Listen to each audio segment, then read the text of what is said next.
This is Alice Rogers, Membership and Awards Specialist at the American Volleyball Coaches Association. This recruiting tip is brought to you by the North Country Region, an affiliate partner of the AVCA. This week's recruiting tip features highlights from the 2022 AVCA and USAV Region Partners Men's College Recruiting Panel. Join us live on Wednesday, April 19th, 2023 at 7 p.m. Eastern for this year's panel, featuring the latest advice from men's college volleyball coaches. Prospective men's student athletes, their parents, club, and high school coaches are all invited to attend. Can't attend live on April 19th? All registrants will receive a link to the recording. Register today at avca.org/USAV menspanel.html.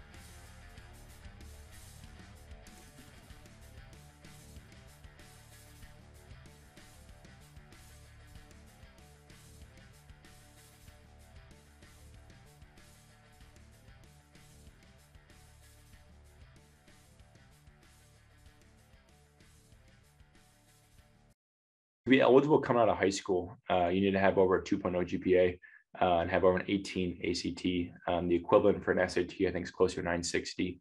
Every university has different requirements to get in, so some might have higher GPA requirements, but you have to go through the NAI, Play NAI, which is the NAI Eligibility Center.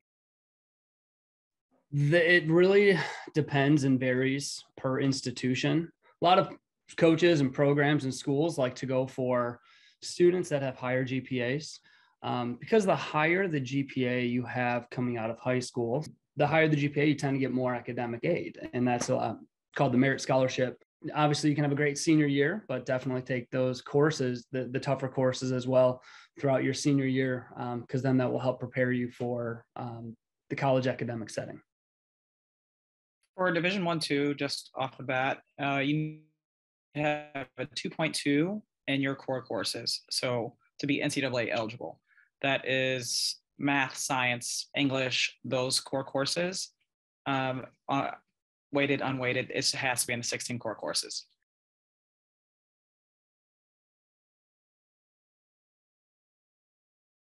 In the NAI, there's 8.5 full ride scholarships that are available. All of the kids in our roster right now receive some sort of athletic money, which is pretty nice. Some can receive up to a full ride, which means covering all of tuition. Some get a lot less than that. It really just depends. Every university kind of has a different scholarship model. Everybody at the Division III level is a walk-on with zero athletic scholarship. We like to carry between 18 and 21 for our roster. Everybody is a preferred walk-on. The admissions counselors really work with the family specifically. So Division III coaches are not allowed to be hands-on with financial aid. We really are recruiting the student athletes based upon their academics and based upon the athletics. And then we tend to assist the admissions counselors. So then the admissions counselors are then the bridge between financial aid and the family.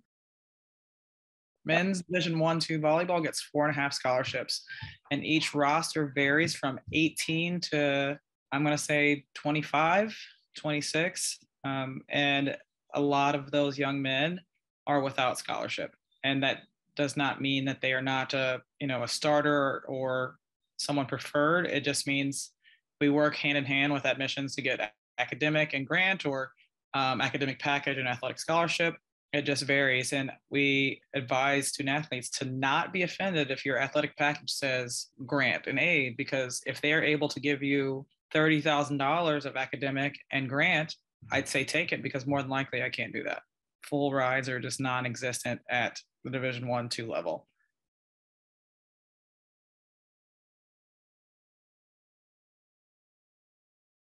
Almost everyone can. That depends on the university. We at William Penn actually do not do that. So we kind of modify it in a way that we give more athletic to compensate for the lack of academic that we give. There's a couple universities that we play like in our conference that actually do the opposite, that they give huge academic and then pile a little bit of athletic on top of it. You're going to find a majority of NAI schools can stack the scholarships and get you the best possible deal that you can. Yes, you can combine athletic and academic. First, identify that. do I qualify in state? And if you're coming from out of state, that's a little bit different. So you need to research each individual institution. And is that in your price range? Is that something you're willing to pay?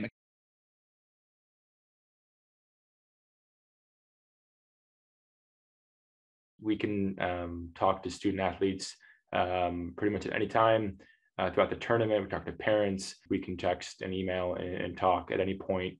And then especially at tournaments, we can talk. So if you see another coach talking to another kid and you're like, that's illegal. If he's an NAI school, it's allowed. I like to think of it as a relationship. So we want to work to establish a relationship to see if it's going to be a match with the coach, the student athlete, and then the family. Like, we're not just recruiting the student athlete, we're recruiting your entire family as well, because we want the family support, coming to matches, etc. Don't be afraid to ask questions. You're really never too early in the recruiting process. We're allowed to electronically communicate with prospects the moment they start their first day of freshman year of high school. But then we're not able to do off-campus communication and conversation in person until their junior year. But we can host unofficial visits all the time, freshman year through senior year. We can't talk to you in person until June 15th going into your junior year of high school. Division II schools at the Division I, II level can converse with parents. We do try to keep it fairly short, but obviously we can sit and chat, but we cannot talk to the student athlete till the end of the tournament. Division I cannot speak to you at all until the end of the tournament day.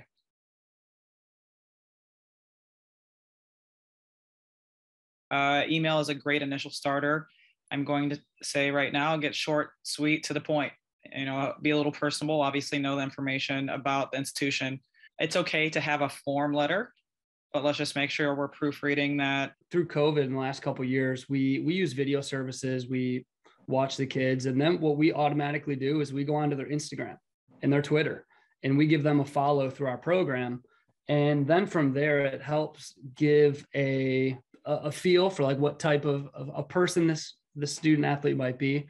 And then sometimes, and the majority of the time now, we're just direct messaging through Instagram. It's been very efficient to get a hold of student athletes and prospects. And then we work through getting the phone number, phone calls. As long as it's not on Snapchat, I'm good. And so, yeah, texts are fine. Emails are fine. I usually prefer to just text right off the bat. So we do send emails, but not long into the email, we'll just say, hey, just shoot me your number and we'll just text. We try to just kind of call kids every now and then on the phone. I know they don't like that always, but I think a 3-minute phone call, it goes a long way sometimes. Is it better to contact a head coach or an assistant coach? Both. You can contact, if your initial email goes out to both coaches, or a grad assistant and the head coach. Just know that the head coach is sometimes inundated with administrative roles, player development, player engagement. And that's why I say the persistence is key. I will say some of the best kids that I have in my program are the ones that showed a little persistence and didn't take it personally. I'm like, hey, I know you're busy. Here's my update. I'd love to talk to you if you're free next week. There's always going to be someone in contact with you. So it doesn't hurt to hit everybody on staff.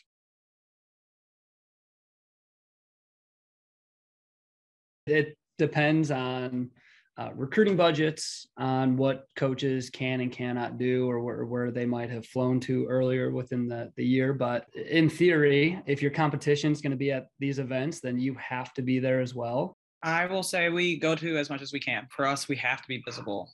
We see new kids all the time. Anytime you're at a tournament like that or anything really big like JO Nationals, I mean, you're really trying to find as many kids as you can or make the most of your time because there's so much going on. The first question I'm going to ask you is, how do you deal with distance? I just think if you're okay with distance and the student athlete, that's a question as parents that you need to ask your children. Do you want to come home for dinner? Is an hour or 2 hours okay, where you can come home maybe on a weekend, which is very few and far between, or a flight? We're located in Iowa, and there are no boys like high school volleyball in Iowa, but also at the club level, it's very, very small. So we can't recruit in our backyard. It's pretty much impossible. And we can't even recruit like in other people's backyards either. It's tougher. So you might be in a position where like you can't recruit local, student athletes. We were trying to find student athletes in states that didn't offer men's volleyball. So we went to Texas, and we went out to the Pacific Northwest. We went to places like that where we figured they had to leave the state. Why not come to Iowa? We want to recruit well in our backyard first, and then we have no problem recruiting nationally and internationally. It really depends and varies, but we also want the best talent. So don't really care where you come from, as long as you're a great fit.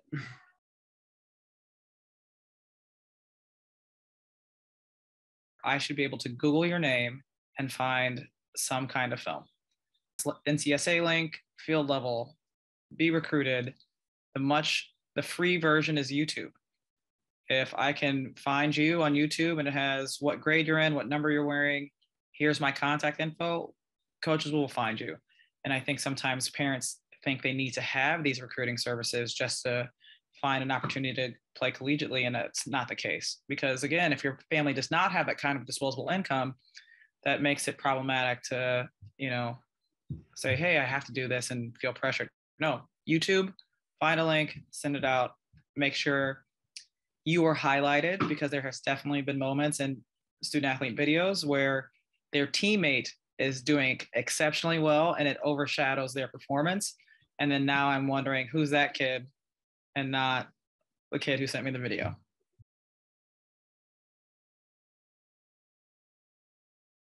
What type of level could this prospect play at? If they are going to be able to play at a Division I, II, I want that player. If they're going to play at a top NAI, I want that player as well. But if I feel that the players are not better than my current rostered athletes, then we're going to take a pass, because our job as coaches is to find players that are better than our current roster. Athleticism, it varies from position to position. Finding a program fit, not necessarily the upper echelon of athlete. It's culture is everything, and each institution has their own version of success based off of what we're looking for. We obviously have certain things physically we look for. We just make sure that it's a good fit, so we do everything we possibly can to talk through what is important to us and what makes sense to us, and where you fall. Of course, we're looking for certain things, certain size, maybe for certain positions or certain abilities. But yeah, we really hammer home the fit in terms of the university. Like height and athleticism are two things that you can't really teach. And we want to be able to teach systems and not necessarily skill. We're hoping that the clubs in high schools can help train the skill sets. Even if you just throw a clip of you peppering, we can see that right away just on pepper. We just can't really see your block moves. The things that we can't see on video are, what type of teammate are you? How are you talking to your parents? What do you do when the coach pulls you? I want to know what type of character that the prospect is. Typically, coaches, we can tell in the first 30 seconds if we're going to watch the whole video or not. Good music too. I will watch your whole video if the music is good.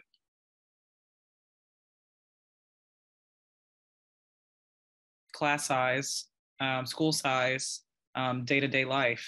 What is practice like? Do I have to redshirt? That's a question that a lot of student athletes ask. Are student services, academic services for tutors, scheduling, advisors? What if I get injured? Do I see a doctor here? Do I get referred to a doctor at home? Who pays for it? What happens? Do I keep my scholarship if I do have scholarship money? What happens if I get sick? Obviously, as parents, you're not there. You want to make sure someone's taking care of your child. You want to ask hard questions, find out, how the team interacts, what are the, things that they do, all those things, like just get to know in the nitty gritty of like what those 15 or 20 guys are like, because that's the most important thing. Obviously coaching is important. You want to know what it's like, as a coaching style and stuff like that. But I think finding out about the team itself, the players, is really important. So asking those questions is really big. We've already kind of done our research. We've had phone calls, we've been texting, we kind of have that bond and that relationship. So asking the players what they do on a weekend, what do they do throughout the day? What does their daily structure look like when you're in fall season, our non-traditional season, versus what does it look like when you're in season? Ask questions relating to the culture of practice. Don't be afraid to ask questions about the coaches' personal lives as well. I think that's important to know what type of person you're essentially going to have be somewhat responsible for your child when they're on their campus. Make sure your son comes in with questions. I think that's a good gesture of they did some research.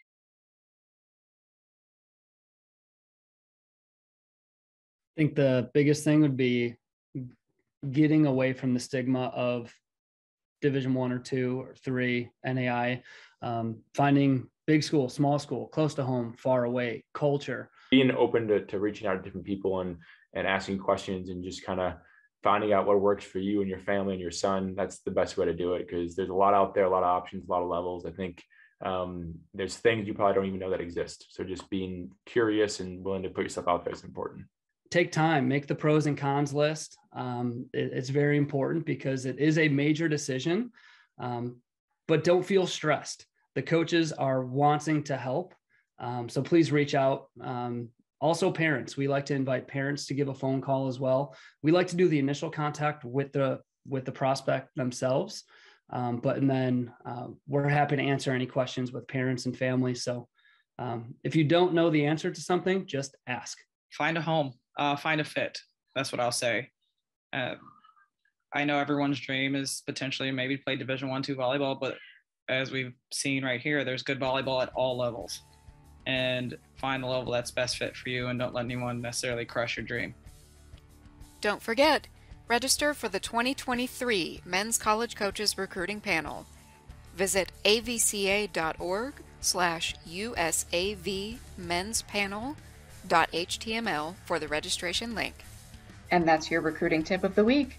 Thanks for your membership in the North Country region.